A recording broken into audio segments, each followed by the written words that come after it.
Good afternoon. Nicely done, and welcome to Folsom Lake College's Fall 2015 Convocation. Yeah. So we're going to kick off Convocation this afternoon with greetings from the Board of Trustees. And so I'm going to welcome to the podium John Knight, who is representing the Los Rios Community College District Board of Trustees. And you need to know a little bit about John is a longtime community leader. He served on the El Dorado County Board of Supervisors and on the El Dorado County Fire Board. Both of his children graduated from Oak Ridge High School, and they attended a Los Rios College. So please welcome John Knight. Thank you, President Rosenthal, and good afternoon and welcome to everybody. And actually, not only did they go to a Los Rios campus, they actually ended up graduating from college, which was really actually more important than anything else. But again, on behalf of the Board of Trustees, it is a pleasure and honor to be here with you today to launch the fall semester for the 2015-16 school year here at Folsom Lake College. As one of your trustees, it is very meaningful and personal to be invited to celebrate the new school year here at Folsom Lake College. This is a beautiful campus, as for those that have been around here for quite some time know what it was like 10, 15, 20 years ago. And the educational economy of this region depends upon it, as well as the city of Folsom. Convocation is an enjoyable mix of seeing familiar faces and meeting those who are new to the district. For you new ones, I know how you feel. Congratulations and welcome to this fine family. I hope we will see more of each other in the weeks and months to come. This has been a particularly exciting year for Los Rios as we celebrate 50 years anniversary. Throughout the past half century, Los Rios colleges have educated more than 1.5 million students. That is a remarkable legacy we should and all be proud of for this role and the success that they've brought to this region. School years come and go, and so do the semesters, but your commitment to our students never fades. It never wavers. Remember, the ladder of success doesn't care who climbs it, and all of you have started so many students on that climb. So thank you for your hard work, passion, and perseverance. So it is my pleasure, and please join me in welcoming and providing a warm welcome to your Chancellor, Brian King, who will present his fall 2015 Convocation. Thank you very much, John.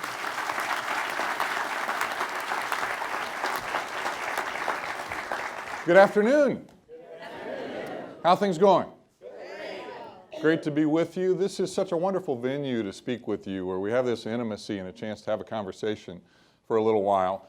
And I know that just like it is for me, the final day before the start of the new semester, you feel like you're in a little bit of a whirlwind. Lots of stuff is going on, isn't it? And that doesn't even count the stuff in your personal life. Now, how many of you have kids who are back in school? That's the end of one whirlwind and the beginning of another one, isn't it? And here in Folsom, already in the second week. So lots of things going on in our lives.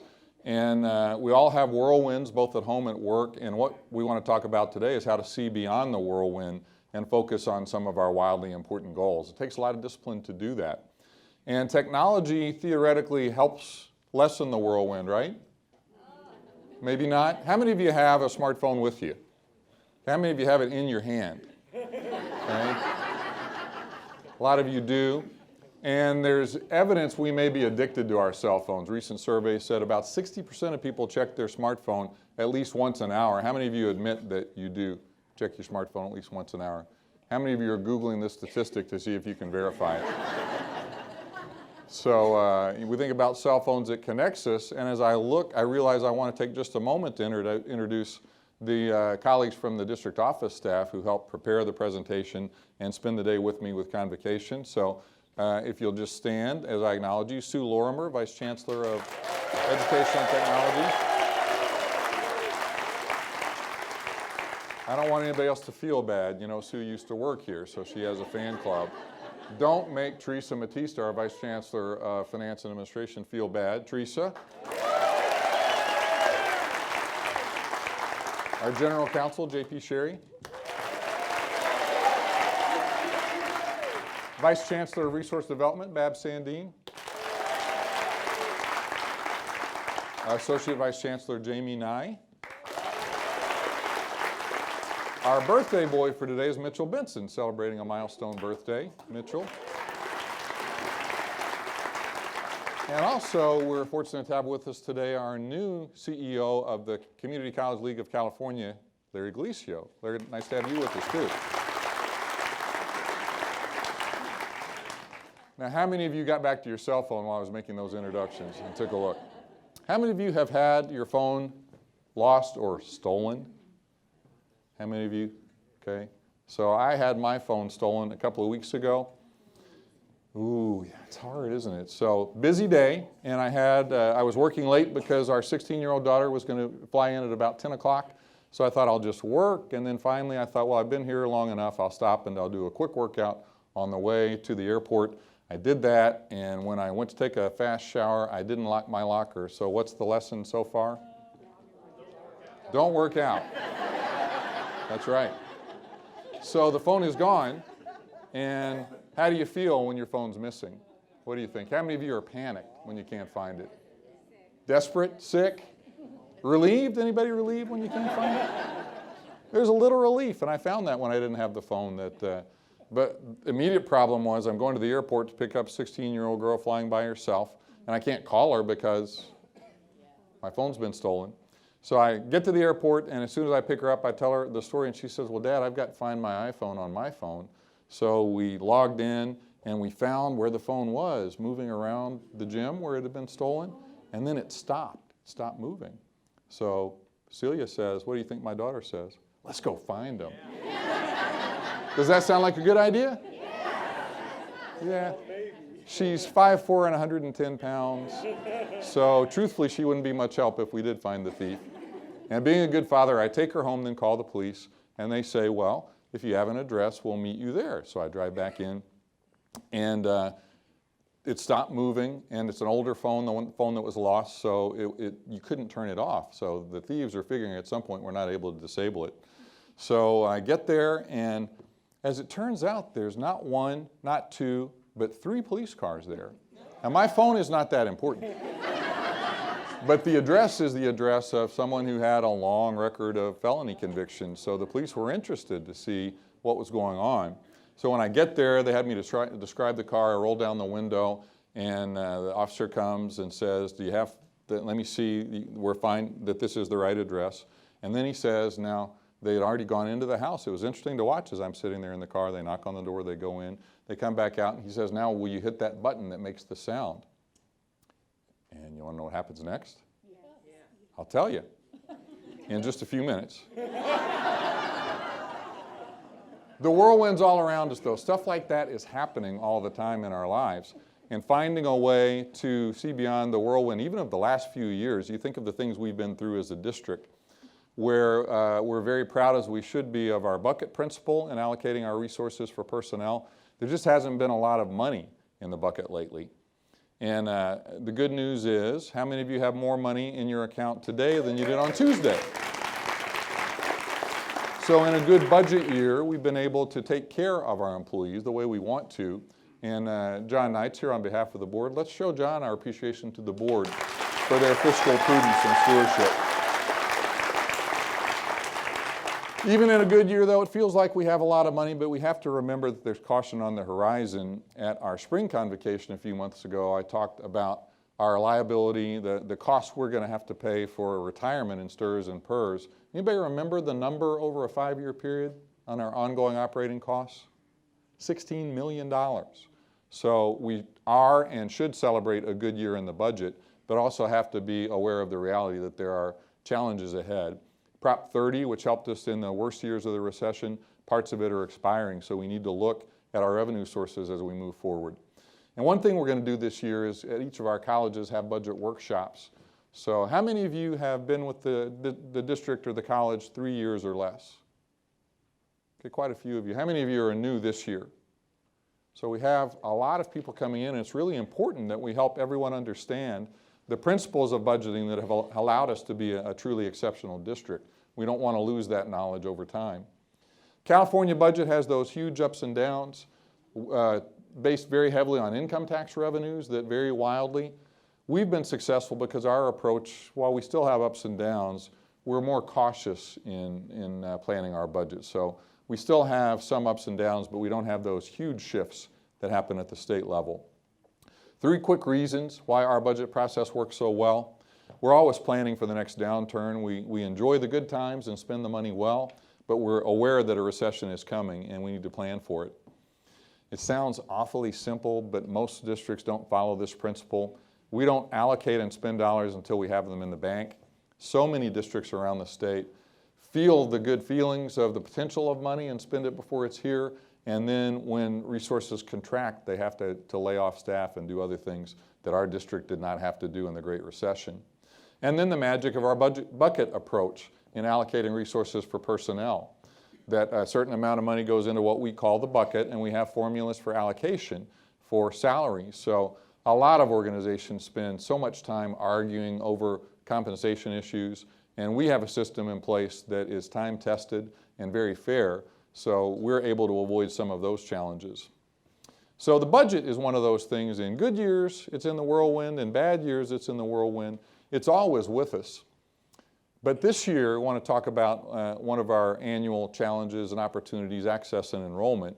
And it's a wildly important goal that we have to take out of the whirlwind a little bit and focus very specifically on providing access to students. How many of you have read this book? I really recommend Our Kids, The American Dream in Crisis. I was listening to, what do you think? You like it? Bowling Alone was the book that made the author famous, and Bowling Alone is a book about the idea that people aren't doing activities together anymore.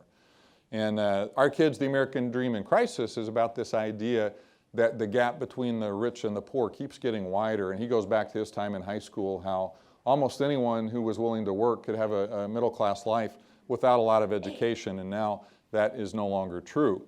And in the last 3 or 4 years, the top 1% income has increased by about 1/3, and the rest, the lower 99%, there really hasn't been any movement and some declines.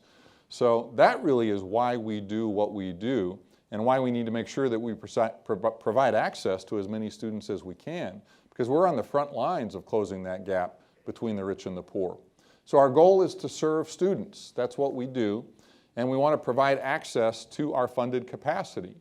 Now, I know there are years where we've been well over our capacity. There are years now where we're trying to meet the full ability of funding to serve students.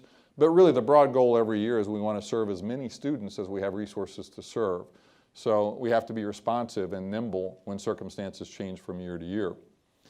In a year where there are more resources from the state, we have additional resources to serve more students. Anybody have a sense what percentage increase of students we could serve this year? Have an idea? 2% more than last year as a district. And there are variances between the colleges. Folsom Lake, for instance, with the center going online, we allocate additional resources for enrollment. But district-wide, we're funded as a district. So as a district, the goal would be to serve 2% more students than we did last year. And we've budgeted for that. We have resources in place, teaching resources and other resources to serve more students.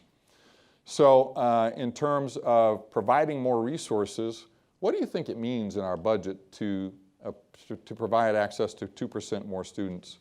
What additional resources do you think come with that?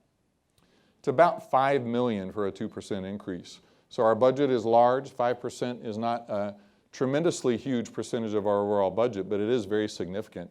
So we want to make sure that we are able to serve as many students as we can. So some of you see the daily enrollment numbers and look at them the way I do. How are we doing this year compared to last year? Are we up? Some of our colleges are. Are we up as a district, which is really the we that matters in terms of the bottom line?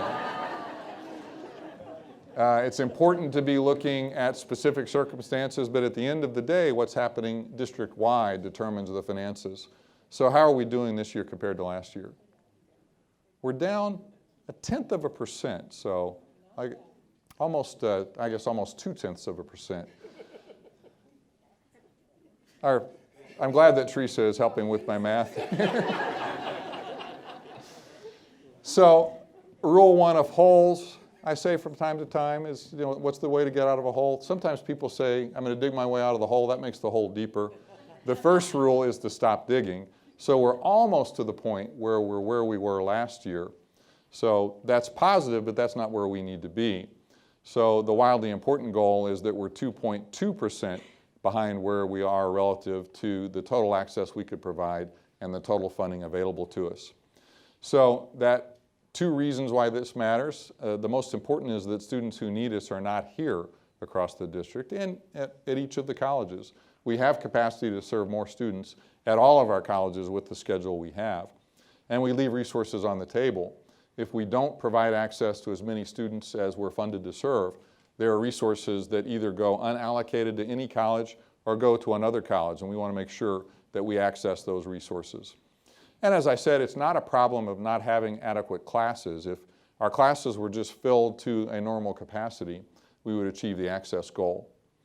So a lot of reasons why enrollment goes up and down. Anybody want to offer insight as to the number one reason why enrollment might be down this year? I hear jobs, the economy. If it's not number one, the improved economy and the ability for students to find jobs is one of the major reasons that impacts our enrollment. And course repeatability limits and other changes that have been made at the state level have downward pressure on enrollment. We have a long discussion about the pros and cons of some of the changes, but it does have an impact on enrollment. And we're also seeing that our old playbook doesn't work, that things we've done in previous times to rapidly grow enrollment and provide more access are working, but they're not working as quickly or as well as they have in the past. So the environment has changed and we need to be open to doing new things.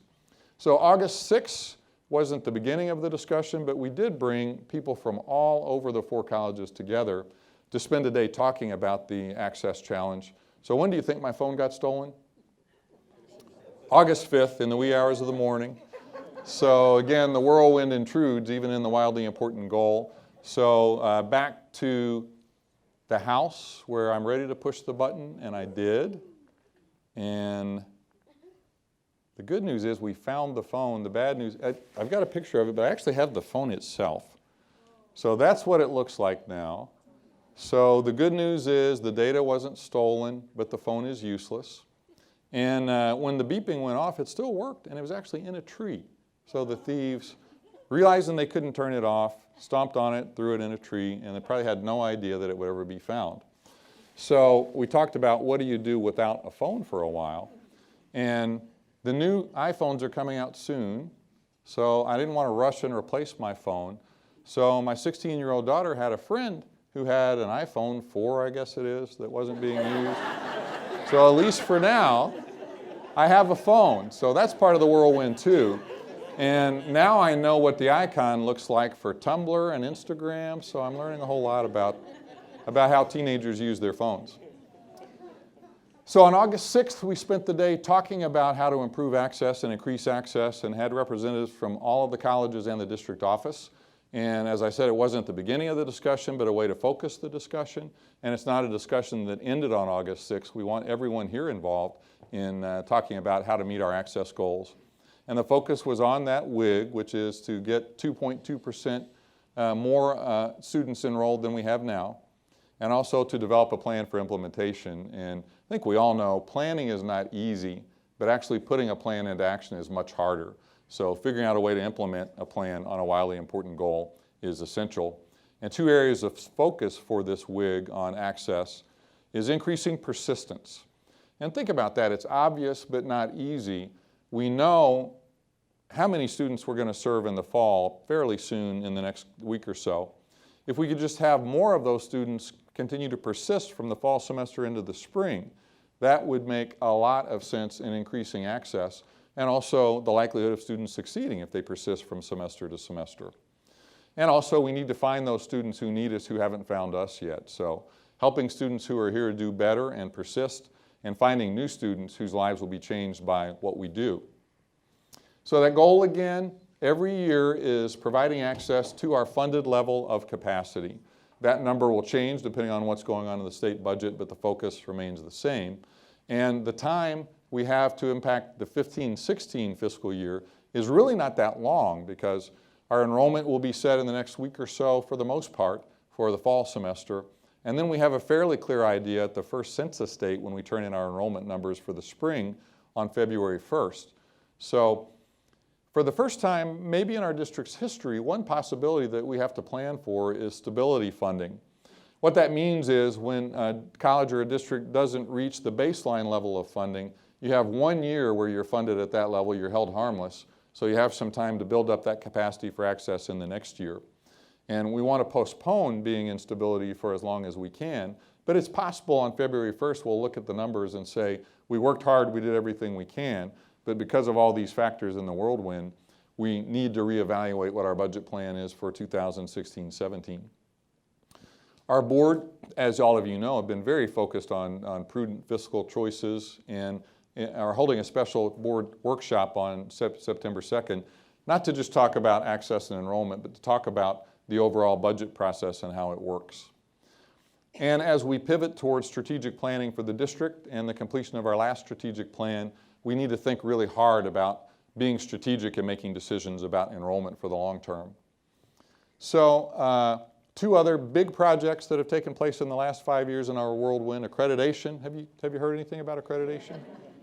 It's been a big focus, and October 5th through 8th, we'll have peers and colleagues from around the region, around the state, and in some cases Hawaii and Guam, who will come to our campuses as peer reviewers. They'll look at the self-evaluation report we've prepared and will provide us some insights. And we have very thoughtfully planned our strategic planning process around utilizing the input from accreditation to make our next plan. And we're also concluding the 2011 strategic plan, and you have or will have, do you have at your place the document that looks like this? So that's a progress report from our 2015 strategic plan. Many wonderful accomplishments to celebrate. District-wide in the last few years, our degrees and certificates are up 10 to 12%. Our online courses are up 10 to 15%. And for fundraising, during the period of the plan, we've raised over $7 million in private funds, $25 to $30 million in grants. So let's give yourselves a round of applause. Many achievements reflected in the progress report. Now it's the time to pivot from our past successes and develop together a vision for the future and what we're going to do next. We do have a planning process for our district strategic plan in place. This fall, we'll select a consultant to help us begin the process and outline in greater detail how we're going to do the work together. Early in January, February, and early 2016, we'll have opportunities for all of you to provide valuable insights and feedback into the direction of our strategic plan. How many of you remember the 2011 plan where we had opportunities, charrettes, and other large groups where you got to come and participate? We'll keep that tradition alive. And then in the spring, at the end of the spring semester, we'll take the strategic plan to the board for approval and have the plan approved. How many of you get all excited about planning? Sue does. That's good to see. So when you think about Martin Luther King and changing the world, remember his famous "I have a plan" speech? The truth is that planning is important, but it has to be based on a vision that really hits us in the heart. So the process is about dreaming. And another really nice book is Start With Why, and I think President Rosenthal has talked about that at Convocation before, this idea that a lot of organizations know what they do. And if you ask what we do, we provide classes and educational resources to students. You can ask how you do it, and a lot of organizations focus on that. But remembering why we do what we do is what is catalytic in the planning process. So that idea of moving students from poverty to prosperity is exceptionally important. And the big idea is hard to implement, but not that complicated to outline, that in terms of access, we want to serve access. We want to provide access to the extent we have resources to do it. The number will change from year to year, but the calculation is fairly constant. We know what the state has available to us. We want to make sure we serve as many students as we can based on the resources. But access without success is an empty promise. If we are not focused with a laser focus on our students being successful, we're not going to realize our possibilities as an organization.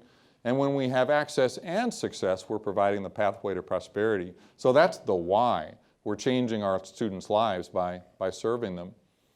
So measuring success, when we talk about access, there are fairly clear measurements.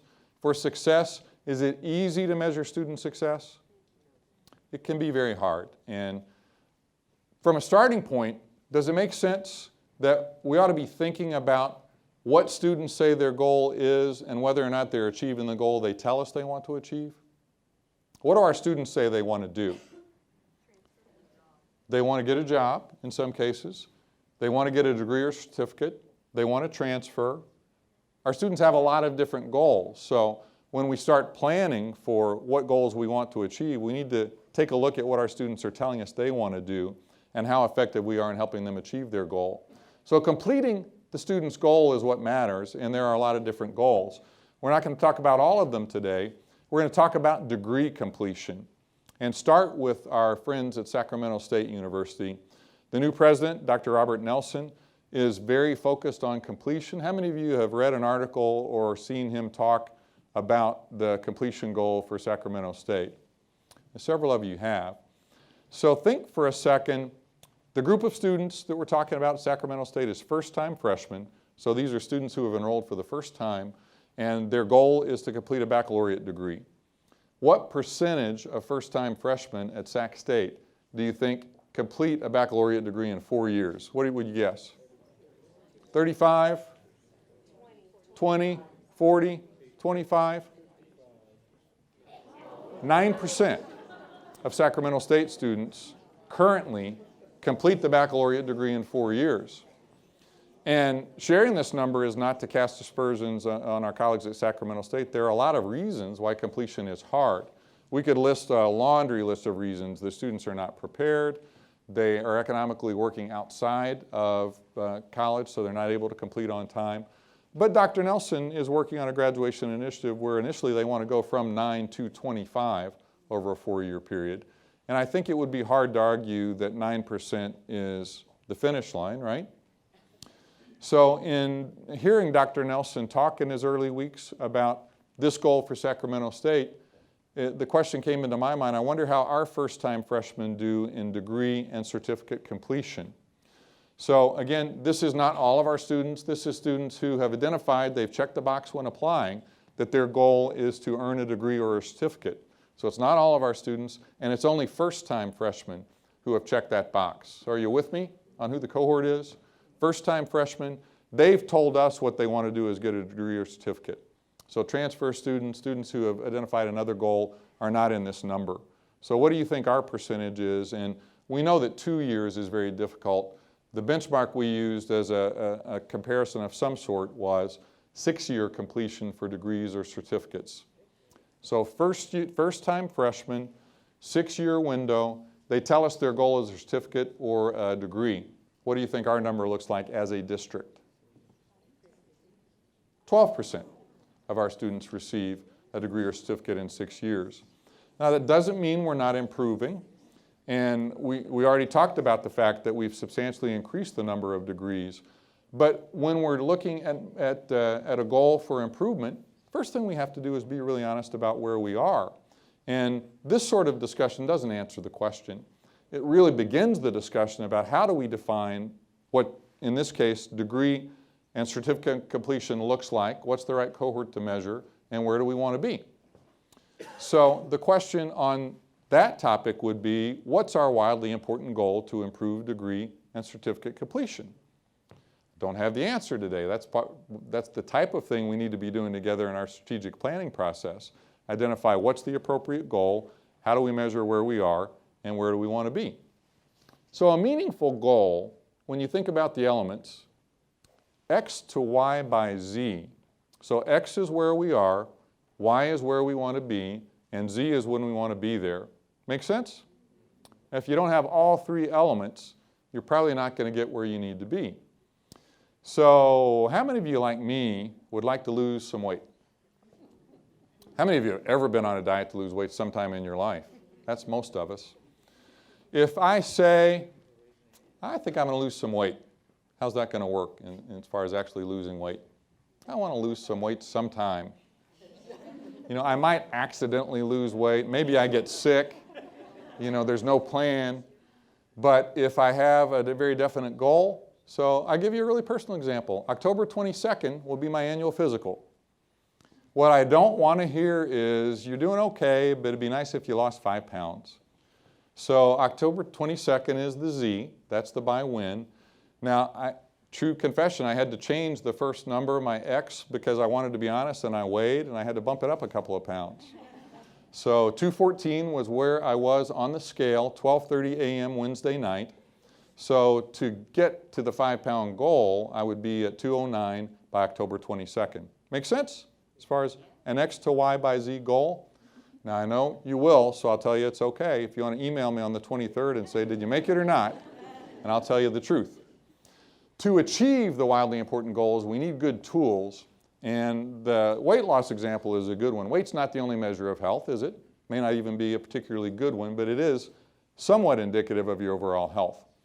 So you need the right tools and need to be measuring the right things. And for about the last year, our district has been partnering with Civitas, and we are rolling out the first application called Illume. And what Civitas and Illume will do for us is give us a level of detail in making our planning goals and measuring them that we've lacked before. So a quick example of how we can use the data from Civitas, persistence. We talked about that being one of the 2 areas of focus to increase access. Do you think it matters when a student enrolls, whether they're going to persist from the fall semester to the spring semester? See a lot of heads nodding. When do you think is the sweet spot? February. I mean, we have a lot of anecdotal evidence. So this chart shows on the right-hand side, starts at 150 days before the start of classes, and 0 is the first day of classes. So green means a student persists. So, over here, 10% of students who enroll 100 days before persist on the green line, and the red line would be slightly less. What we're looking for in a graph like this is a big variance between the red and the green. When is something happening significantly? So the spike up you see is somewhere between 25 days and the first day of classes. See that red spike up? So persistence is going down when the red line goes up. Are you surprised? No? Are you surprised? Did anybody know, though, that that's where it was? We might have had a sense. Anyone who's taught has a pretty strong sense that what this shows is after day 1, students are not going to persist at as high a rate as if they would have enrolled earlier. But it also shows us that something's going on 25 days to the first day of classes that isn't good in terms of persistence either. So now we've narrowed down where the window is for our area of focus. Does this tell us what to do? Does it tell us how to do it? It doesn't. But it's a level of granularity in data that's very different than what we've had before. And the next slide is for one of our colleges, and look at the top. Same trend, how many days out did a student enroll? Did they persist or not? But this time we've sliced it down to one of our colleges, students 18 to 19. And you see some of the same patterns, but something's going on between 50 days and 25 days for this group of students that looks a little different than the overall student body district-wide. So you're going to have a tool at your college to look specifically at what's going on at your college within specific demographic groups by age, by ethnicity. We can look at Latino students, African American students. We can look at students under 40, students over 40, and look at what is happening very specifically for those students. So I'm excited about the potential of Civitas to give us data at a level we haven't had before, to be able to slice and dice a way we haven't been able to before, and to do it more quickly, that you can almost be looking at real-time data and questions that might have taken days or weeks. You can have some data on the spot. So data is important to make good decisions, but the broader idea about our mission goes back to changing the lives of our students. And I like Putnam's summary in Our Kids, the Crisis of the American Dream. Community college's potential is greater than that of any other institution in our culture today, because our concern is with the people most in need of assistance. Those are our students. We're dealing with the people most in need of assistance in our culture. If community colleges succeed in moving even a slightly greater proportion of their students towards achievement, it is as though we change the world. I mean, think about that. We don't have to improve 100% overnight to change the world. We just need to make small improvements along the way to continue to have the impact on students that you already are having on students every day. So I want to close with a student from Folsom Lake College. Anybody recognize this smiling face? Several of you do, and if you Google Chanel Sadler and I Can Afford College. He's featured in the statewide I Can Afford College campaign, and the video is just beautiful. So if you need some encouragement over the weekend as you prepare for students arriving, go look at her video. And her story is that not unlike that of many of our students, that she was a single mom with 2 kids who was homeless. She had no idea how she was going to break that cycle. And through financial aid and being enrolled at Folsom Lake College, she's now on track to complete her associate's degree, transfer to a 4-year college, and her life has been transformed. So give yourselves a round of applause for the impact on this student. And I know that every one of you have a story like that of a student you've interacted with where you saw that there was a fork in the road for them, and because of the impact you and your colleagues had, they're in the right direction and are going from poverty to prosperity. So I know there are many, many stories like Chanel's.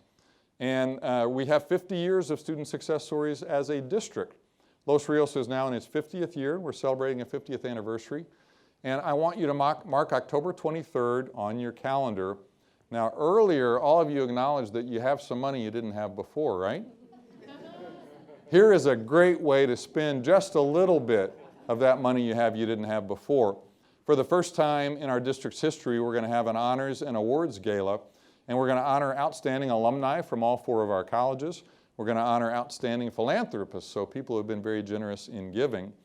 And our other 3 colleges, I'm pretty sure, are going to be well represented. So if you're not there, you want to step up, right?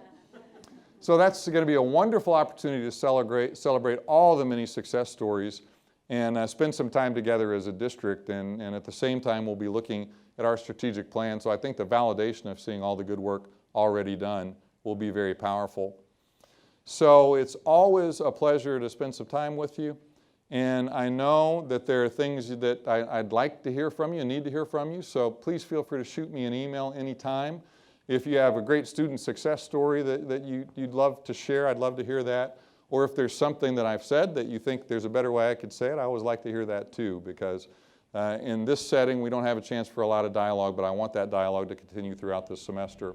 So thank you for the good work you do. Thank you for the good work you're going to do in changing the lives of our students. So I wish a wonderful semester for all of you. Look forward to seeing you soon. Have a good rest of the day. Thank you very much.